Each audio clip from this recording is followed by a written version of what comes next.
இன்றைக்கி எள்ளு உருண்டை செய்ய போகிறோம். அதுக்கு 1 கப்பு எள்ளு எடுத்துருக்கிறேன். இந்த கப்பில் 1.5 கப்பு நாட்டு சர்க்கரை எடுத்துக்கிறேன். நீங்கள் வெள்ளை வேணாலும் எடுத்துக்கலாம். 1/2 கப் நிலக்கடலை எடுத்துக்கிறேன். கொஞ்சம் ஏலக்காய் தூள் நான் சர்க்கரை போட்டு அரைச்சி வச்சுருக்கிறேன். நீங்கள் ஏலக்காய் கூட முழுசாக போட்டு அரைச்சிக்கலாம். இதெல்லாம் போட்டு எப்படி செய்யணும்னு காமிக்கிறேன். அடுப்பு பற்ற வச்சு வடைச்சட்டி வச்சுக்குங்க. எண்ணெய் போட்டுங்க. எண்ணெய் கொஞ்சம் கொஞ்சமாக போட்டு வறுத்துக்குங்க. நல்லா அடுப்பு முதல்ல வச்சு நல்லா பொரியிற அளவுக்கு வறுத்துக்கணும். எள்ளு பொரியை அந்த அளவுக்கு வறுத்துக்கலாம். அடுப்பு சிம்மில் வச்சுக்குவோம்.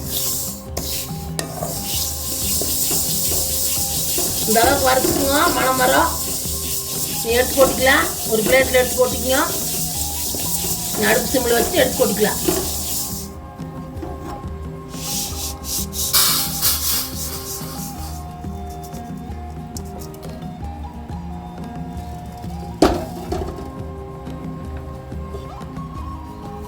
மீதி இருக்கிற பாதியும் போட்டு வறுத்துக்கலாம். பாதி வறுத்தாச்சு. பாதி போட்டு வறுத்துக்கலாம். இப்படி கொஞ்சம் கொஞ்சமாக போட்டு வறுத்துக்குவோம். முட்டை வறுவிடு இன்னும் ஒரே முட்டை போட்டுறாதீங்க. அதிகமாக இருந்தால் பாதி இப்படி வறுத்துக்குவோம்.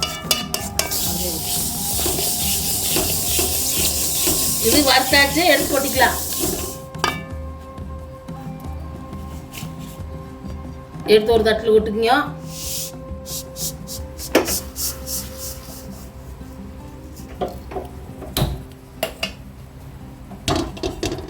வச்சுக்கோங்க. அடுப்பு மறுபடியும் அடைச்சட்டி வச்சுக்கோங்க. நிலக்கடலை போட்டு லேசாக சூடு பண்ணிக்கலாம். அது வறுத்த கடலை. வறுக்காத கடலையாக இருந்தால் வறுத்து தோல் உரிச்சுக்கோங்க. இது வறுத்த கடலை லேசாக சூடு பண்ணிக்கலாம். லேசாக சூடாகிட்டு அடுப்பு ஆஃப் பண்ணிக்கலாம்.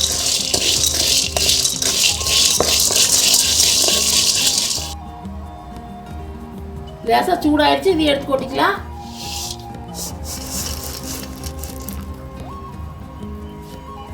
ஆறுனதுக்கப்புறம் இதை முதல்ல அரைச்சிக்கலாம். அப்புறம் சர்க்கரை போட்டு அரைச்சிக்கலாம். இது ஆறிட்டு முதல் நிலக்கடலையும் எல்லையும் அரைச்சிக்கலாம். முதல்ல இப்படி ஆறுனதுக்கப்புறம் நிலக்கடலையும் எல்லையும் போட்டு அரைச்சிக்குங்க. அப்புறம் சர்க்கரை ஏலக்காயும் போட்டு அரைச்சிக்கலாம்.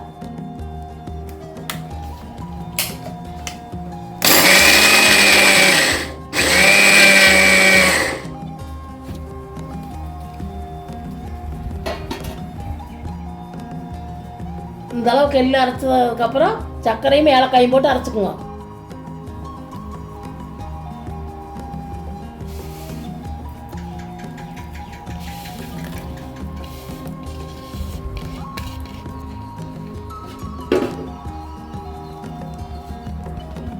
ரெண்டையும் போட்டாச்சு. நீ அரைச்சிக்குங்க. ரொம்ப அரைக்க வேண்டாம். கொஞ்சமாக அரைச்சிக்கலாம்.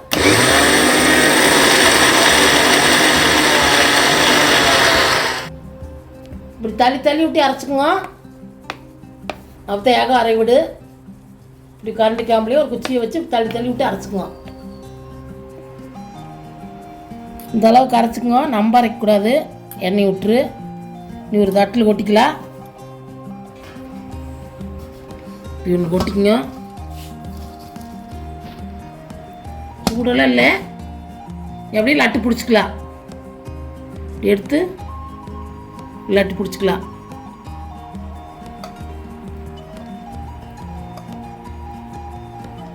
உங்களுக்கு பெருசாக வேணால் பெருசாக பிடிச்சிக்கலாம். சின்னதாக வேணால் சின்னதாக பிடிச்சிக்கலாம். பிடிக்கிற வகத்தான் இருக்குது.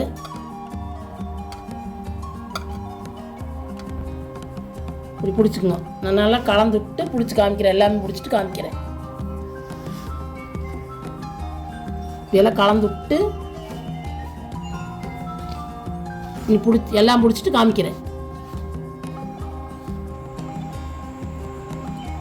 பார்த்தீங்கன்னா எல்லாம் எள்ளு உருண்டை பிடிச்சாச்சு.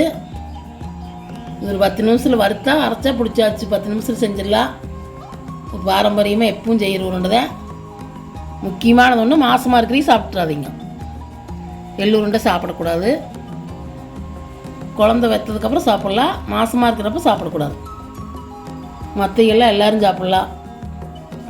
சின்ன வயசுலேருந்து வயசான வரைக்கும் சாப்பிட்லாம். 1 வயசு குழந்தைலேருந்து சாப்பிட்லாம்.